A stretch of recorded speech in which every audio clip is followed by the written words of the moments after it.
आणि वाळू शेतातली जी निघेल ती विकता येईल या संदर्भात काय निर्णय सरकारने घ्यावा? शेतकऱ्याच्या शेताचं सपाटीकरण करायचं असेल, शेतकऱ्यांना शेती करता जमीन लेवल करायची असेल, शेती उपयोगाची करायची असेल, याकरता जर शेतकऱ्याला माती आणि मुरुम वगैरे लागणार असेल, याकरता कुठलीही रॉयल्टी आता लागणार नाही. तहसीलदार, तलाठी, पोलीस इन्स्पेक्टर, पोलीस कुठल्याही तलाठ्यावर कारवाई करणार नाही असे आदेश देण्यात आले आहे. आणि त्यामुळं शेतकऱ्यांना शेती उपयोगी मातीचं सपाटीकरण करण्याकरता कुठून त्या ठिकाणी माती आणावी लागली याकरता कुठल्याही परवानगीची गरज राहणार नाही. हा ऐतिहासिक निर्णय आहे. किती शेतकऱ्यांना लाभ होईल? कारण गेल्या वेळी ज्यावेळी अतिवृष्टी झाली ती त्यावेळी मोठ्या प्रमाणात शेती वाहून गेली. यापूर्वी शेतकऱ्यांच्या ट्रॅक्टरला तलाठी पकडायचे, तहसीलदार पकडायचे आणि 1,00,000 रुपये दंड करायचे. आता शासनाने निर्णय घेतलेला आहे, तर शेतकऱ्यांच्या शेतरस्ते असतील, शेतकऱ्यांचे वहिवाटीचे रस्ते असतील, शेतात घर बांधायचं असेल, शेती उपयोगी शेती जमीन करायची असेल, सपाटी करायचं असेल, लेवलीकरण करायचं असेल, सर्वांकरता आता रॉयल्टी लागणार नाही. कुठलाही ट्रॅक्टर आमचे तहसीलदार, पोलीस इन्स्पेक्टर आणि तलाठी पकडणार नाही. गावठाण किंवा झुडपी जंगलात जेव्हा माती काढेल त्याला पण ती परवानगीची गरज नाही. ज्या ठिकाणी एखादं महसुलीचं नाला वगैरे असेल, तिथून काढायची असेल तर तलाठ्याची परवानगी घ्यावी लागेल. पण त्या ठिकाणी कुठल्याही पद्धतीने शेतकऱ्याचे ट्रॅक्टर शेतमालाकरता, शेतीच्या कामाकरता, शेतघराकरता जे काही गौण खनिज वापरेल किंवा जी काही माती मुरुम वापरेल याकरता कुठलीही रॉयल्टी आता लागणार नाही किंवा ट्रॅक्टर पकडणार नाही. पृथ्वीराज चव्हाण असं म्हणाले की 2014 मध्ये देखील शिवसेना, काँग्रेस आणि राष्ट्रवादी काँग्रेस हे तिघे एकत्र येऊन आम्हाला सरकार बनवण्याची त्यांनी ऑफर दिली होती. मी का नाही बनवली? कोणी मनाई केली?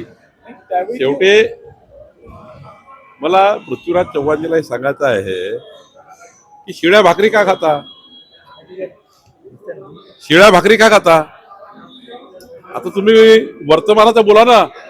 भविष्यात कोणी काय केलं, भविष्यात हे झालं होतं, एक आत्मकथा लिहा, वाचतील लोक तुमची आत्मकथा.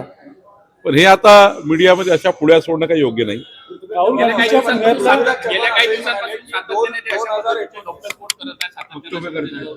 माझी पृथ्वीराज चव्हाणजीला विनंती आहे की भूतकाळामध्ये कोणी आता विश्वास ठेवत नाही.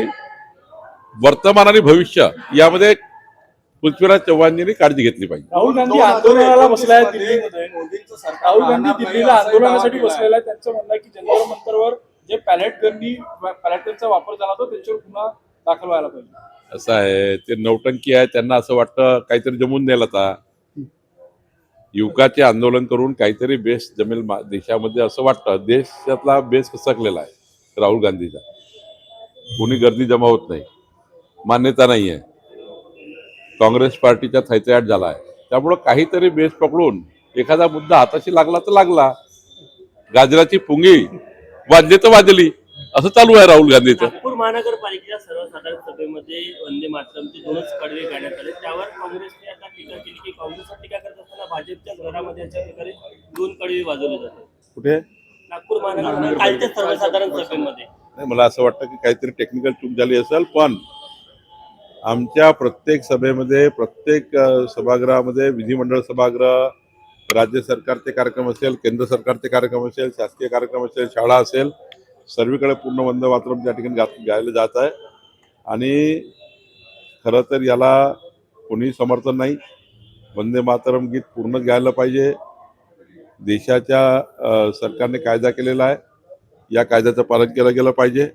आणि वंदे मातरमच्या माध्यमातून आपल्या देशाचे संस्कार, संस्कृती, विरासत आपल्या सैनिकांनी, आपल्या वीर जवानांनी या देशाकरता केलेलं समर्पण, त्याग याचा आधारावर आणि भारत मातेला उच्च स्थान मिळावं. भारत मातेचा झेंडा तिरंगा झेंडा आहे, हा जगामध्ये सर्वोच्च स्थानावर असावा. याकरता हे जे येणाऱ्या पिढीला एक आत्मसन्मान देणारं, संस्कार देणारं गीत आहे. या गीताचं संपूर्ण जनतेने, या देशातल्या जनतेने, महाराष्ट्रात जनतेने पालन करावं. संपूर्ण वंदे मातरम म्हणावं. नाशिकचे पालकमंत्री हे मुख्यमंत्री झाल्यासारखे वागत असेल पृथ्वीराज बाबा चव्हाण म्हणाले. खरं तर पालकमंत्री पद आता असताना असं आहे की जेव्हा एखादं चांगलं पद एखाद्या कार्यकर्त्याला मिळतं, थोडा उत्साह तर असतोच कार्यकर्त्यामध्ये असतो. त्यामुळे कार्यकर्ते उत्साह करतात आणि तो तर कार्यकर्त्याबद्दलचा आनंद करा. आपला नेता मोठा झाला की आपल्या नेत्याला एखादं पद मिळालं तर आपल्या कार्यकर्त्याला हुरूर वाटतं. त्यातून काही कार्यक्रम होत असतात. त्यातनं विरोधकांनी एवढी धास्ती घ्यायची गरज नाही. बीजेपीच्या नेत्यावर हल्ला करण्यात आलेला आहे ते शाळेची पाहणी करायला जात असताना राजस्थानमध्ये. आता असं आहे की ते सीजेपीचे नेते काय शाळेत जात आहे, तिथले मंत्री तिथले जे अधिकार आहेत त्या अधिकाराला घेऊन गेलं पाहिजे. कोणी केव्हाही कुठं घुसन सरकारी व्यवस्थेमध्ये असं चालत नाही. त्यामुळं काही इंटिमेशन देऊन पोलिसांना व्यवस्थेला इंटिमेशन देऊन उद्या कोणी कुठं घुसतं, कोणी कुठं काही मीडिया दाखवतं, मीडिया ट्रायल करतं, अरे बाबा कळवलं पाहिजे शिक्षण अधिकाऱ्याला की आम्हाला शाळेत यायचं आहे. कुठल्या तरी व्यवस्थेला कळवलं पाहिजे. आजकाल मीडिया ट्रायल करण्याची सर्वांना सवय झाली आहे.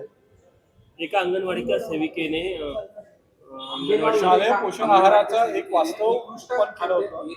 व्हिडिओ केला तिला विलंबन आणि तिच्यावर कारवाई झाली. नाही, तिने जर वस्तुस्थिती मांडली असेल, तिने योग्य पद्धतीनं सरकारकडे आपल्या मुलांच्या आरोग्याच्या दृष्टीने काही चुकीचं होत असेल त्या दृष्टीने मांडलं असेल तर तशा अंगणवाडी सेविकांवर कुठली कारवाई करणे योग्य नाही. परंतु कुठल्या विषयावर कारवाई झाली आहे बघावं लागेल. त्याच विषयाला धरून नाही का, कारण विषय वेगळे असतात आणि विषय वेगळे सांगितले जातात. सर त्या अंगणवाडी सेविकेनी जर खरंच त्या ठिकाणी तिथल्या चुकीच्या पद्धतीनं जे काही तिथे जे काही आपलं मध्यान्ह भोजन असेल किंवा जे काही फूड आपण पुरवतो त्यात काही गडबड झाली असेल तर नक्की मी सुद्धा लक्ष टाकेल. राहुल गांधी साखरेचे दर वाढले आहेत, त्याला पुण्यामध्ये त्यातून दिलासा कशा प्रकारे देण्याचा प्रयत्न सरकार कुठे? सणासुदीच्या तोंडावर साखरेचे दर वाढलेले आहेत. आता याच्यामध्ये केंद्र सरकार, राज्य सरकार यावरच्या मंत्रिमंडळाच्या बैठकीमध्ये हा विषय निघेलच.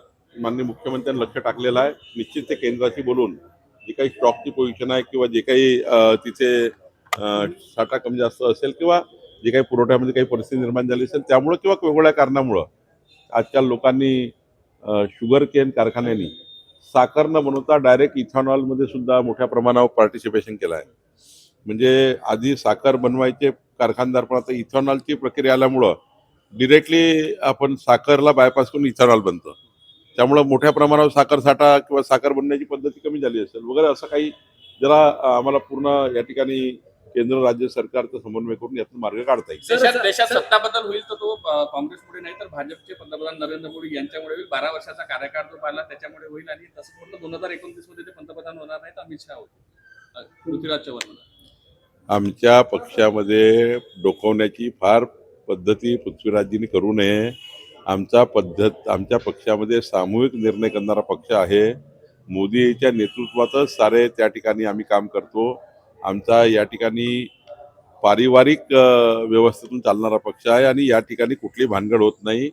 व्यवस्थेतनंच त्या ठिकाणी कुठलाही सिलेक्शन होतं, कुठली निवड होतं आणि पंतप्रधान नरेंद्र मोदीजीच्या नेतृत्वातच या देशामध्ये आम्ही पुढे चाललेलो आहे. माननीय अमित शहाजी, माननीय आम्ही सर्व हे माननीय पंतप्रधान मोदीच्या नेतृत्वात काम करतो. त्यामुळं कुणालाही पंतप्रधान होण्याची काही, राज्यामध्ये मुख्यमंत्री होण्याची काही कुठेच कुणाला घाई नाही आहे. आमचं नेतृत्व सक्षम आहे, तेच त्या ठिकाणी निर्णय करणार आहे. सर, या ठिकाणी तुम्ही आला SIR संदर्भात एक मोठी बातमी पुढे आली आहे. किरीट सोमय्या असं म्हणाले की 9.5 लाख मतं नागपूर लोकसभेमध्ये कमी झाल्याची शक्यता आहे. 25 लाखांपेक्षा 9.5 लाख जर मतं कमी होत असेल, जबाबदार कोण आहे? आणि आता मीटिंग झाली, काय तुम्ही नाही, SIR मध्ये सर्वच पक्षाच्या लोकांनी आपापले बूथ लेवल जे एजंट आहे त्यांना या कामी लावून BLO जो आहे त्यांच्यासोबत बसवून जे काही नावं SIR मध्ये आले नाही, जे पर्सेंटेज कमी, आता पुन्हा एक टप्पा आहे. त्या टप्प्यामध्ये 10 दिवस वाढलेले आहे. या 10 दिवसामध्ये प्रत्येक घरी जाऊन जे नाव सुटलेले आहेत त्या नावाचा शोध घेणे.